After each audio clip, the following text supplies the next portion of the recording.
Hi everyone, I'm Christina, Chief Creative Officer at Squirrly. And today we are going to take a look at what can you see in the Post Groups tab. Right now we are inside Squirrly Social in the Post Calendar tab. In order to see the Post Groups tabs, we have to click over here in the left menu. Like so. Now we are in the Post Groups tabs. This feature helps you manage your social media posts in an organized and structured way. So what can we see over here? We can see the post groups over here. We can add a new group by clicking on this button according to your pricing plan.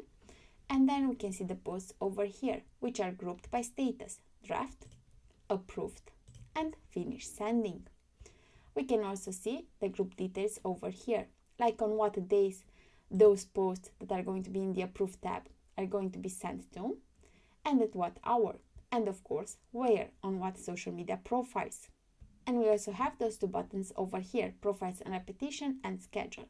By clicking on Profiles and Repetition, we can see the group name over here, where we want those posts to be sent to, and the default status for this group, draft or approved. We can also delete the group or save the changes. By clicking on the schedule, we can select the days that we want the posts inside this group to be sent to and at what hour.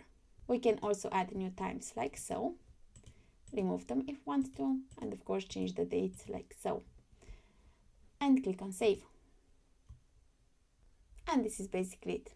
This feature gives you a quick overview of your content strategy and helps you stay in control of your scheduled and published posts. Until next time.